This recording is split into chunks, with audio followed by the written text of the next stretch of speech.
चलिए, अभी तक का हमारा मेजर पॉइंट क्या है देखिए, मैं बता रहा हूं। Range of a data type क्या है? -2147483648 to 2147483647 it is the range of integer data types.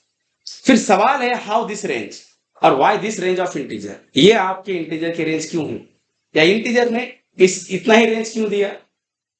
देखिए, बट याद रखिए नोट, अभी हम देखते हैं। If you want to know or if you want to know the calculations of a integer data type range, we need to know two things. अगर आपको लगता है कि इंटीजर की रेंज कैलकुलेट करनी है तो आपको दो चीजें पता होनी चाहिए। एक, ये पता होना चाहिए डिजिट काउंटिंग क्या होता है, एंड दूसरा ये पता होना चाहिए कि वैल्यू काउंटिंग क्या है। ये दो बहुत इंपॉर्टेंट पॉइंट्स है। अगर आपको लगता है किसके साथ काम करना है, रेंज के साथ काम करना है, तो या रेंज कैसे आ गई, ये आप बताएं। डिजिट काउंटिंग क्या होता है, वैल्यू काउंटिंग क्या होता है?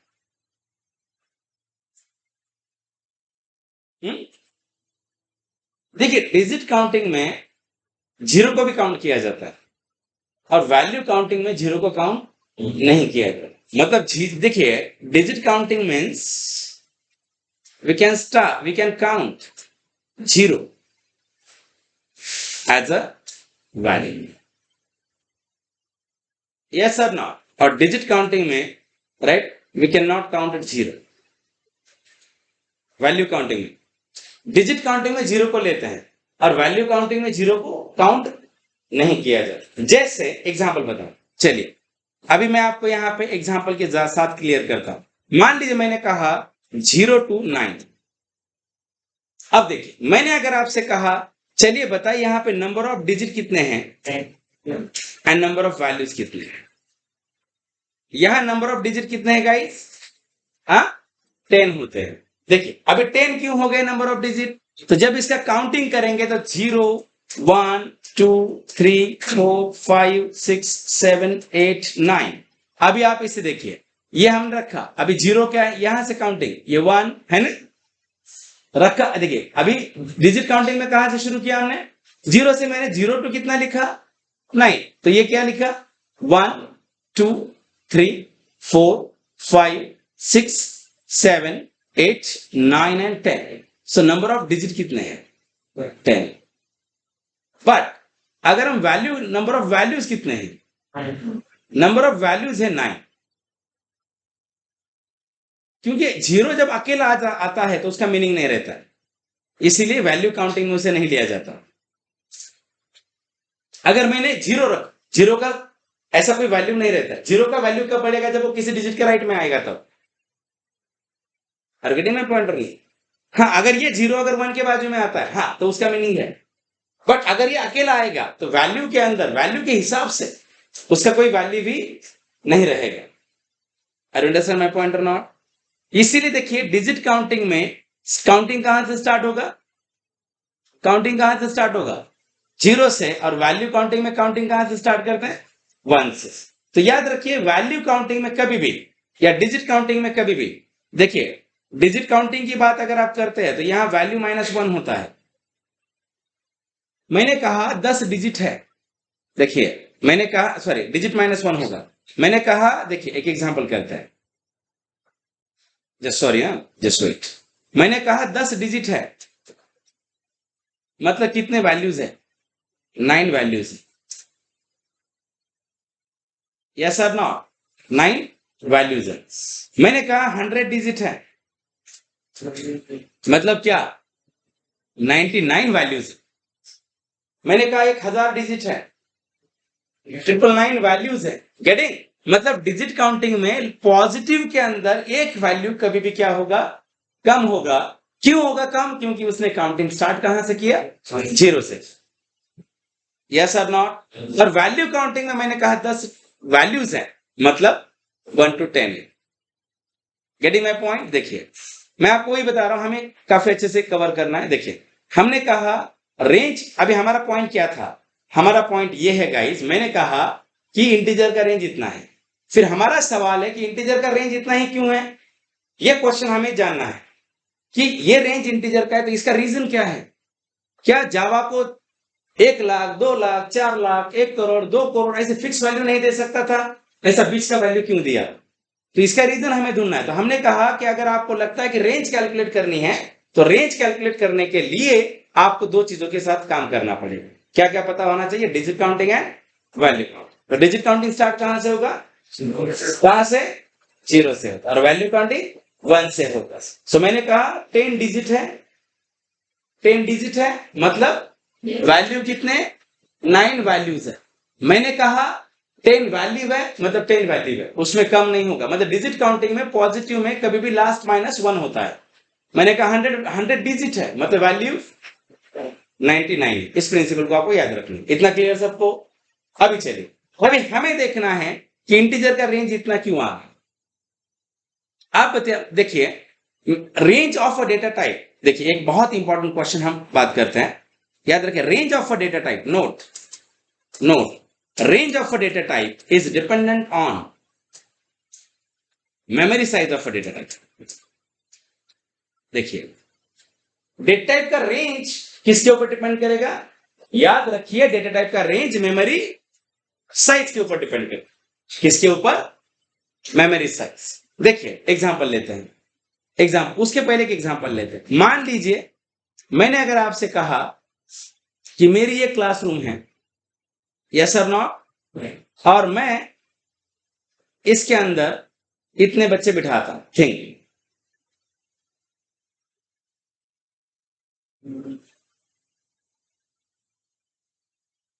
कितने? 12। ये मेरी क्लासरूम। अब मान लीजिए मैंने अगर आपसे कहा मैंने एक नया क्लासरूम लिया है, इतना बड़ा, बताइए इस क्लासरूम में कितने बच्चे बैठेंगे?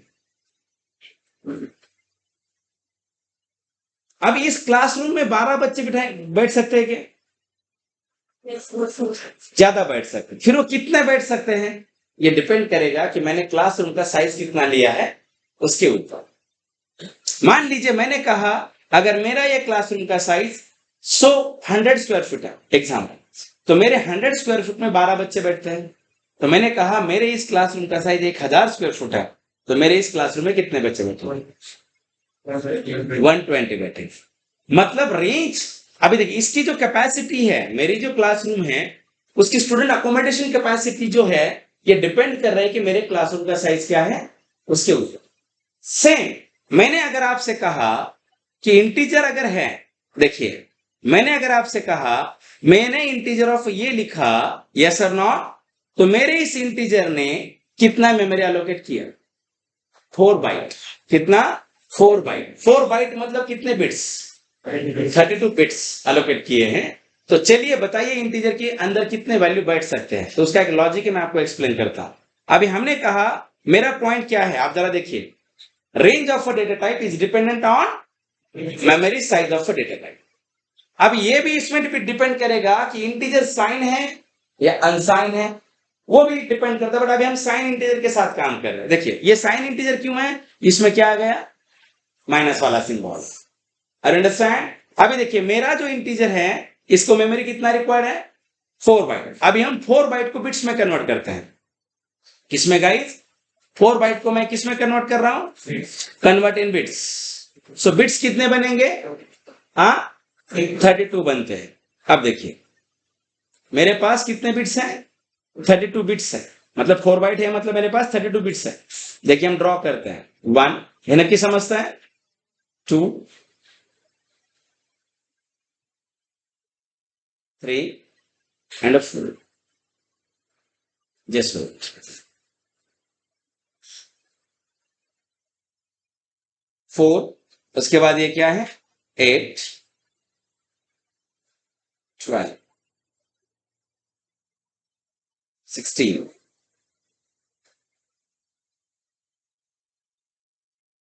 बेसिकली टोटल बिट्स कितने हमारे पास?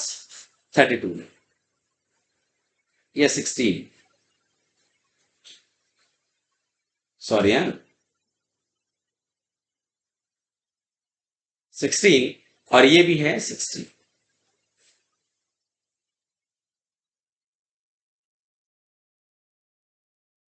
कितने बिट्स है टोटल?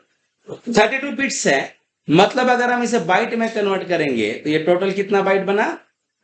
कितना बाइट है ये? Perfect, this is my 4 byte. Understand? ये हमारा क्या है? 4 बाइट। अब देखिए ये 32 बिट है।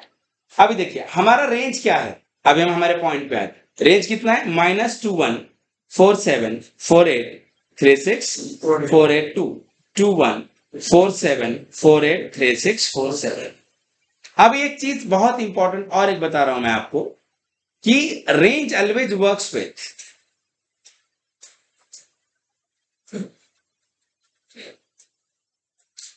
किसके ऊपर? डिजिट काउंटिंग प्रिंसिपल के ऊपर काम कर। अब देखिए ये मेरा 4 बाइट है। 4 बाइट मतलब कितने बिट्स है? 32 बिट्स। अभी 32 बिट की अगर आप बात कर रहे हो तो 32 बिट में से एक जो बिट है ये माइनस को लगा। This is my minus symbol.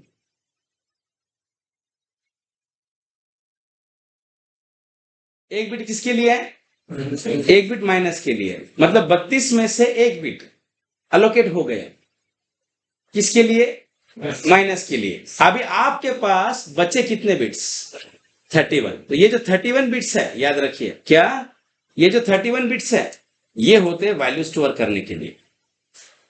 ये किसके लिए होते हैं? वैल्यू स्टोर करने के लिए। तो इसका लॉजिक बनता है 2 पावर is to 31। क्या बनता है? 2 पावर 31 या 2 पावर 32 -1। अब -1 क्यों किया? -1 क्यों किया होगा? यस, -1 इसीलिए किया कि ये जो -1 है ये माइनस के लिए। मतलब 32 में से एक बिट किसका है? माइनस साइन का है। तो बचे कितने? 31। तो ये 2 पावर is to क्या बनेगा?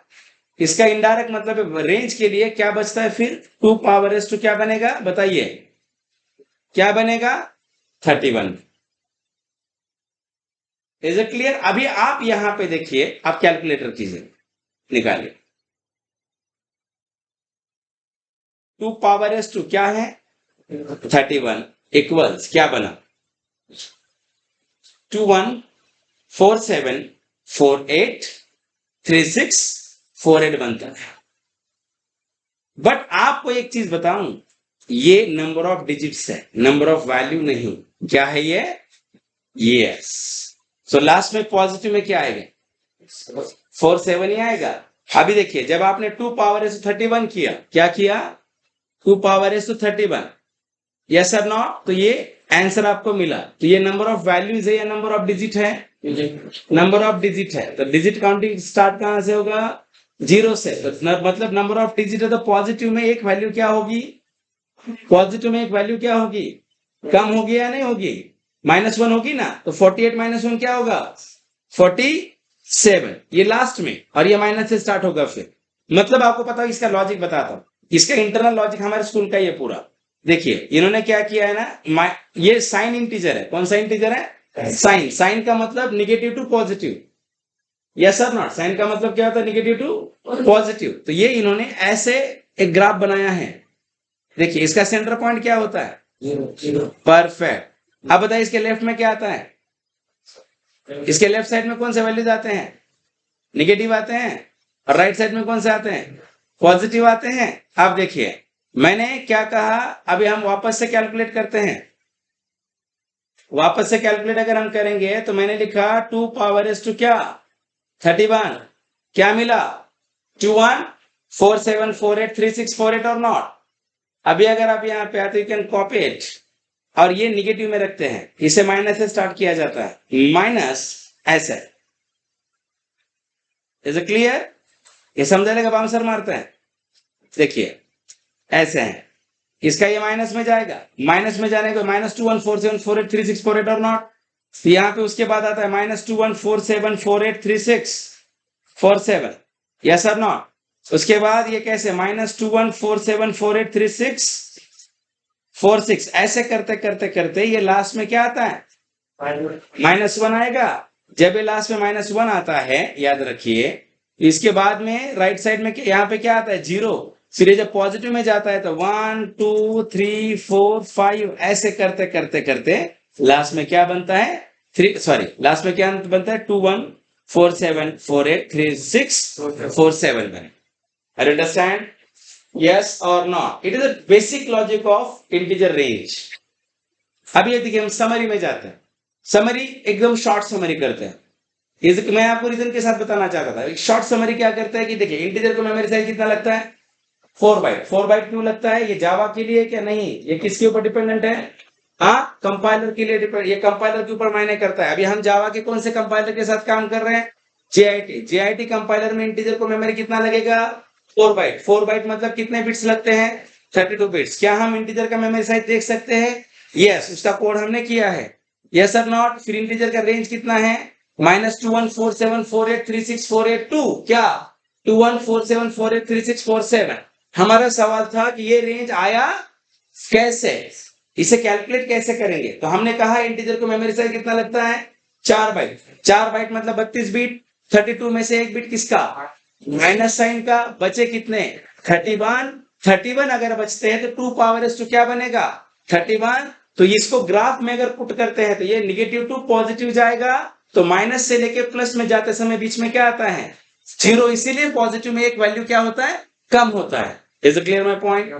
अब देखिए सवाल सबसे इंपॉर्टेंट पॉइंट अभी हमारे मेन क्वेश्चन के ऊपर आना है। भाई हम ऐसा भी याद रख सकते हैं यस और नॉट? इतना महाभारत करने की जरूरत क्या है? Is it clear? मतलब हमें जब हम कॉलेज लाइफ में होते बहुत बार हमें ये पूछा जाता है कि आप बेसिक क्लियर कर लो, बेसिक क्लियर कर लो। बट मैं आपको ये बता रहा हूं कि बेसिक क्लियर कैसे करते हैं, that is very more important. अब मान लीजिए इसका बेनिफिट बताता हूं। मान लीजिए मैंने अगर आपसे पूछा what is the range of integer in a शीशा, what is the range of integer in a Python. शीशा with part of .NET, yes sir not? अभी हमारा तो कोर्स .NET का नहीं है। तो आप बताइए कि इंटीजर की रेंज सी# लैंग्वेज में कितना होगा? अभी आप याद रखिए कि सी# के अंदर आप इंटीजर की रेंज मत ढूंढिए, सी# के अंदर इंटीजर को मेमोरी कितना लगता है ये देखिए। अभी सी# में इंटीजर को 4 बाइट लगता है। फिर सी# में इंटीजर को 4 बाइट क्यों लगता है? उसका भी कंपाइलर शायद JIT है। Is it clear? अभी सी# में इंटीजर को 4 बाइट लगता है। 4 बाइट मतलब कितना बिट 32 बिट्स। उसमें से एक बिट किसका होगा माइनस का। बचे कितने 31। यस, 2 पावर 31 मतलब जो रेंज जावा में होगा वही रेंज सी# में होगा। अभी देखिए मैं आपको ही तो बताने का ट्राई करो। देखिए अगर हम यहां पे आते हैं, मैं गूगल करता हूं जस्ट वेट। देखिए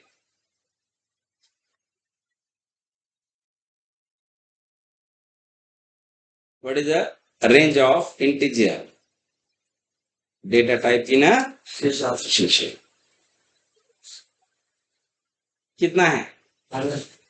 यही है ना जो जावा में वही है -2147483648 और नॉट। जो रेंज आपका जावा में वही रेंज आपका कहाँ है सी# में। अभी आया कैसे?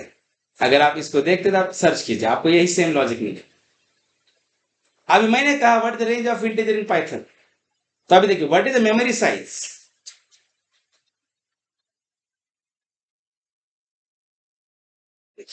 कितना है? अभी देखिए अभी अगर आप आते हैं what is the range of integer data type लिखिए। What is the range of integer data type in a Python. तो इंटीजर नाम रेंज नाम का फंक्शन भी है पाइथन में।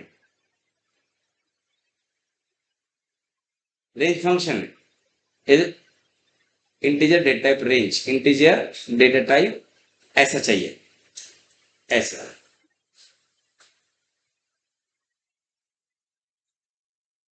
Are getting my point or not? मतलब अभी हम ये जो कहते हैं कि मुझे ये लैंग्वेज नहीं आती है, मुझे ऐसा तो नहीं होता। We are the developers. देखिए आप एज अ सॉफ्टवेयर इंजीनियर है, अगर आप सॉफ्टवेयर डेवलपर है तो आपने मल्टीलिंगुअल होना बहुत इंपॉर्टेंट है।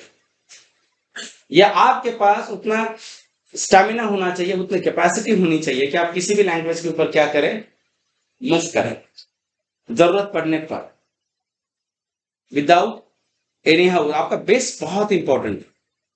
देखिए मैंने इसीलिए बताया अगर हम एक लैंग्वेज के अंदर कॉन्सेप्ट क्लियर करते हैं तो बाकी सारे के सारे प्रोग्रामिंग लैंग्वेज में वही कॉन्सेप्ट होते हैं, सिर्फ बदलते हैं सिंटैक्स।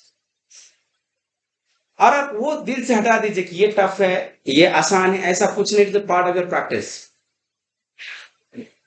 इज इट क्लियर और नहीं? और दूसरी इंपॉर्टेंट फैक्ट क्या है पता है कि आप आपका टाइम कैसे यूटिलाइज करते हैं, बहुत मैटर करता है।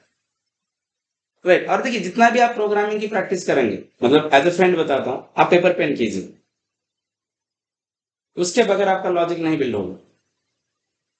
लिटरली अभी देखिए मैं आपको यहाँ पे स्क्रीन के ऊपर क्यों पढ़ा रहा हूं, क्योंकि लास्ट वाले बंदे को दिखना चाहिए, बट एक्चुअली कोडिंग एक ऐसा पार्ट है कि जो कंप्यूटर पे कम करना चाहिए और पेपर पेन पे ज्यादा करना चाहिए। मतलब ये मेरे पर्सनल एक्सपीरियंस। देखिए अगर आपको आपका लॉजिक बिल्ड करना है तो प्रोग्रामिंग कंप्यूटर में होता ही नहीं है, प्रोग्रामिंग यहाँ पे होता है।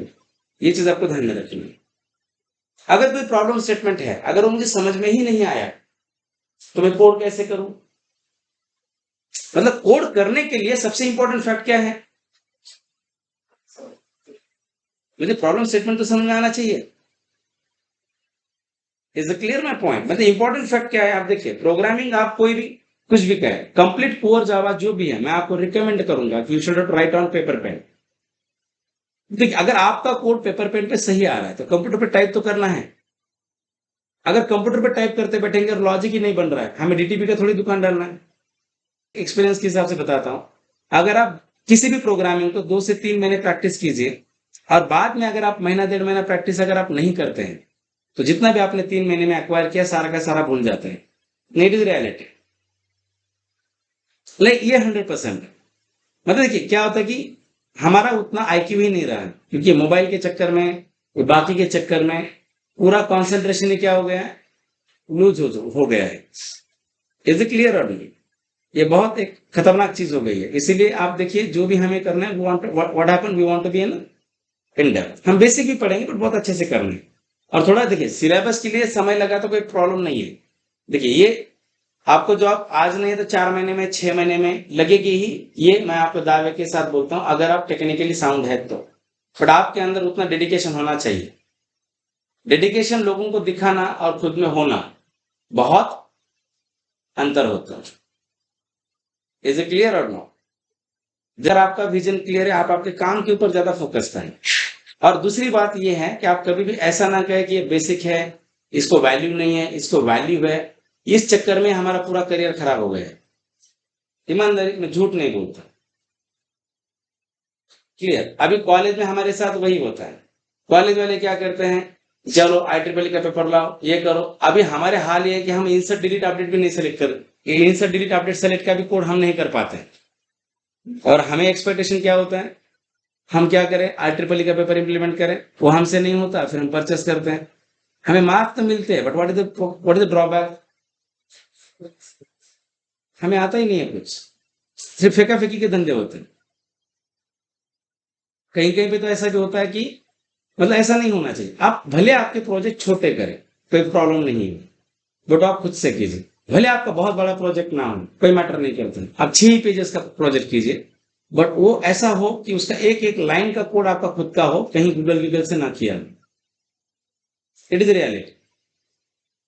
छोटी चीज क्यों ना हो बट अपनी होनी चाहिए।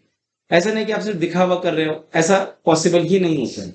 मतलब जो भी करेंगे आप ग्राउंड लेवल पे आइए। आपको ये मत लगने दीजिए कि बहुत बेसिक है, इंटीजर के रेंज के लिए हमने आधा घंटा क्या किया है, खर्चा किया है, ये नहीं होना चाहिए। और आपको पता है एज अ फ्रेशर्स अगर आप कहीं पे भी जाते हैं तो 60% आपको लोग बेसिक के ऊपर ही जज करते हैं। मतलब वही तो बता रहा हूं मैं आपको, हर बार बताऊं, कोई भी फ्रेशर किसी भी कंपनी को, याद रखिए, कोई भी फ्रेशर किसी भी कंपनी को 4 साल के बच्चे जैसे होते। जैसे मान लीजिए कि अगर अभी ये 4 साल का बच्चा है और मैंने अगर आपसे पूछा कि चलिए बताइए, आप इससे क्वेश्चन पूछे, आप इससे क्या क्वेश्चन पूछेंगे? यही पूछेंगे बेटा नाम क्या है, पापा का नाम क्या है, जॉनी जॉनी इसको आता है क्या, लिटल लिटल आता है, यही पूछेंगे ना उससे। क्या आप उसे बोलेंगे चल बता न्यूटन रॉप्सन का रूल क्या था? 4 साल के बच्चे को ये क्वेश्चन पूछेंगे क्या? नहीं, सेम लाइक यार, मान लीजिए इफ यू आर फ्रेशर, अगर आप मान लो अगर आप फ्रेशर हो, ये चीज आप ध्यान में रखें, तो आपको कोई भी कंपनी ये नहीं पूछेगी कि आपने कौन सा ERP बिल्ड किया है। ऐसा कभी नहीं होता। आपको यही पूछा जाता है कि आपको डेटा स्ट्रक्चर आएगा, चलिए एरे के 4 कोड हैं, मुझे सॉल्व करके दिखाइए। इज इट क्लियर और नॉट? ये स्ट्रिंग के 4 कोड हैं, मुझे सॉल्व करके दिखाइए। आपको उसके ऊपर आपका होल्ड है क्या, आपको डीबीएमएस आता है क्या, आपने जो प्रोजेक्ट किया है उसमें आपने क्या किया है, उनको भी पता होता है कि 100% नहीं होगा, बट एटलीस्ट कम से कम अगर ये थोड़ा बहुत भी बात करता है तो इससे हम ये तो कंसिडर कर सकते हैं कुछ ना कुछ कर सकता है। जैसे मान लो अगर ये 4 साल का बच्चा है, इसने रास्ते में चलते चलते किसी भिखारी को 10 रुपए दिए, तो कोई बड़ी बात है? 10 रुपए कुछ ज्यादा अमाउंट है? देखिए वो 10 रुपए इंपॉर्टेंट नहीं है। 4 साल की उम्र में किसी को 10 रुपए देने की मेंटालिटी रखना ये बहुत बड़ी बात है। अगर आपकी उम्र 4 साल है और जो 10 रुपए आपके चॉकलेट को आपको दिए हैं कि जो आपने किसी को नहीं देने चाहिए, बट उस उम्र में अगर आप एक सोच रखते हैं कि आप ये किसी जरूरतमंद के काम में आ जाएंगे, ये सोच बहुत इंपॉर्टेंट है। वो 10 रुपए इंपॉर्टेंट नहीं माने जाते। तो यही रूल फ्रेशर्स के हायरिंग में माना जाएगा। जैसे मान लीजिए कि आपने कहा कि मैंने प्रोजेक्ट किया है, बहुत बड़ा प्रोजेक्ट नहीं है, छोटा प्रोजेक्ट है, बट अगर आपने खुद से किया है और उस छोटे छोटे प्रोजेक्ट के अंदर कुछ ऐसे चीजें यूज की है कि जो बड़े प्रोजेक्ट के लिए रिक्वायर्ड है, ये भी मेंटेलिटी बहुत इंपॉर्टेंट रखी जाती है। मतलब प्लेसमेंट के अंदर आप एक चीज ध्यान में रखिए, सिर्फ जावा मैटर नहीं करेगा, आपका कम्युनिकेशन बहुत मैटर करता है, एटीट्यूड तो बहुत मैटर करता है। It is very very more important fact. लोगों को ज्यादा ब्रिलियंट लोग भी नहीं चाहिए, लोगों को वो लोग चाहिए जो सबको साथ में लेके चले। अगर मान लीजिए आर वेरी ब्रिलियंट, आप आपके टीम में बहुत होशियार है बट बाकी टीममेट को आप कोऑपरेट नहीं करते हैं, ऐसे लोग भी कंपनी के लिए धोखादायक होते हैं। Is it clear? मतलब लोग इंडस्ट्री को ऐसे चाहिए जो जिनके अंदर टैलेंट हो, बट वो एटीट्यूड वाइज भी पोलाइट हो और वो दूसरों के सुने भी। That is very more important. Is it clear? इसीलिए आप एक चीज ध्यान में रखिए ना कि हम जो भी करेंगे व्हाट हैपन, हमें बेसिक से अच्छे से प्रिपेयर करना है। बट आपको आपका आज जितना भी पढ़ाया है, is it clear everyone? Yes or not? तो आपको ये समझ में आ गया आज हमने क्या क्या देखा है? आज हमने देखा है data types.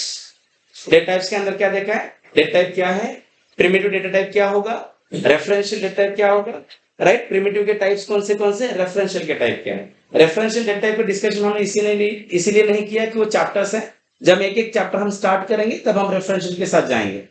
Is it clear? तो प्रिमिटिव में आज हमने सबसे पहला डेटा टाइप कौन सा स्टार्ट किया है? इंटीजर। सो इंटीजर में हमने क्या कहा, यूज कैसे करेंगे, इंट लिखना है, मेमोरी साइज 4 बाइट और रेंज क्या है। Understand my point or not? Yes. So last thing है, फोर्थ पॉइंट अभी हमारा बाकी है, that is the format specifier. क्या है?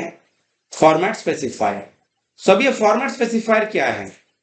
देखिए फॉर्मेट स्पेसिफायर का मतलब होगा, format specifier means right how we can use a variable of particular type in a input and output statement. In a input and output statement. So format specifier की बात अगर आप करते हैं तो इंटीजर के लिए जो फॉर्मेट स्पेसिफायर है वो %d है। क्या है? %d। मतलब आप देखिए यहां पे अभी अगर आप आते हैं, कंसीडर ये मेरा जो यस है, यस का टाइप क्या है? यस का टाइप क्या है? इंट है। अगर मान लो मेरे यस का टाइप अगर इंट है और मुझे यस को प्रिंट करना है, तो जावा के अंदर प्रिंटर भी चलता है, बाद में मैं सारे की डिफरेंस आपको बता दूंगा। आप %d ऑफ यस लिखिए।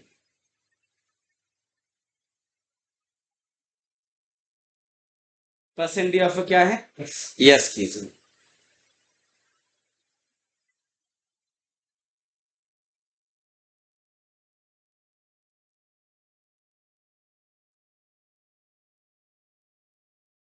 मैंने यहां %d क्यों लिखा? इस %d से देखिए, ये %d क्या है? ये फॉर्मेट स्पेसिफायर है। मतलब ये जो सॉरी ये जो आपका, याद रखिए, ये जो आपका %d है, ये प्रिंटफ यहां देखता है %d, तो %d ये प्रिंटफ किसके साथ मैच करेगा? यस के साथ। तो इस %d से प्रिंटफ को समझ में आता है कि यस कौन है? इंटीजर है। मतलब ये %d आपका इस यस का फॉर्मेट बता रहा है प्रिंटफ को, इसीलिए उसे क्या कहा जाएगा? Format specifier. तो जब आप इंटीजर लिखेंगे तो %d लिखना है। फिर %d ही क्यों लिखते हैं इंटीजर के लिए? आप मुझे बताइए, इंटीजर के अंदर वैल्यू कौन से आते हैं? याद रखिए इंटीजर के अंदर 0 to 9 का वैल्यूज आते हैं। तो आप कंप्यूटर के नंबर सिस्टम के हिसाब से देखिए, डेसिमल नंबर में क्या आता है? 0 to 9 आता है। तो जिसे हम इंटीजर कहते हैं, उसे नंबर सिस्टम के हिसाब से जो होता है ना, डेसिमल, ऑक्टल वगैरह, उसके हिसाब से जिसे हम इंटीजर कहते हैं उसे ही टेक्निकली क्या कहा जाएगा, डेसिमल कहा जाता है। इसीलिए परसेंट डी लिखा जाएगा किसके लिए, इंटीजर के लिए। Are you understand my point or not? तो इंटीजर जब भी आप यूज करेंगे तो जहां जहां आप प्रिंट एफ यूज करते हैं तो उस प्रिंट एफ में इस इंटीजर के लिए आप क्या यूज करेंगे गाइस, परसेंट डी का यूज करते हैं। Is it clear my point or not? Yes. सो बाकी का हम कल करते हैं। एक्चुअली आज संडे है, जल्दी छोड़ते हैं, ठीक है।